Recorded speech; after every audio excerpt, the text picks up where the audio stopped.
नमस्कार शेतकरी मित्रांनो, शेती मळा चॅनलच्या आजच्या नवीन व्हिडिओमध्ये आपले स्वागत आहे। मित्रांनो, आमचा डाळिंबाचा बाग 1 महिना 2 दिवसाचा पूर्ण झालेला आहे।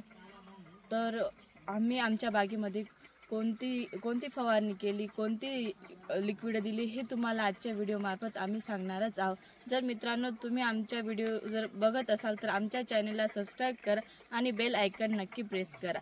चला तर मग व्हिडिओला सुरुवात करूया।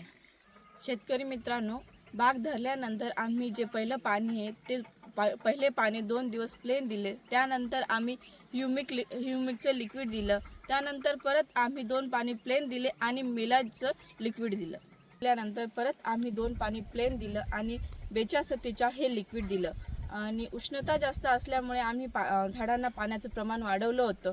त्यामुळे झाडावरती केन यायला सुरुवात झाली आणि त्या केन आल्यामुळे आम्ही 052-34ची फवारणी आणि 040-37ची फवारणी केली। त्यामुळे आमच्या बागेवरची स्केन स्टॉप झाली। मित्रांनो, यावर्षी झाडावरती थ्रिप्सचं प्रमाण खूप दिसतंय आणि मागच्या वर्षापेक्षा या वर्षी खूप प्रमाणात थ्रिप्सचं प्रमाण दिसतंय आणि या वर्षी लवकरच थ्रिप्स आला।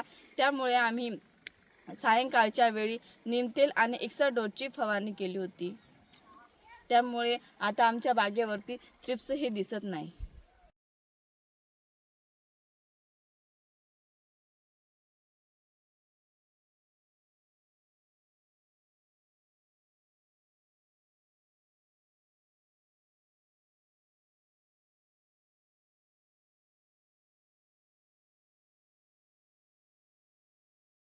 आमच्या बागेमधील नरकळे आणि मादी कळी ही उमळून आलेली आहे आणि मधमाशींचं प्रमाण हे पण दिसून येते। तर आम्ही बागेला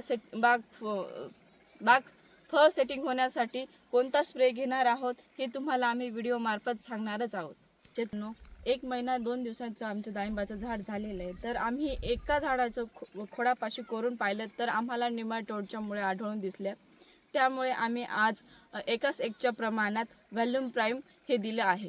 तरी मित्रांनो, आमचा बाग अशा अवस्थेत आहे। तुमचा बाग कोणत्या अवस्थेत आहे आणि काय काय प्रॉब्लेम येत आहेत हे आम्हाला कमेंट बॉक्समध्ये कमेंट करून नक्की सांगा।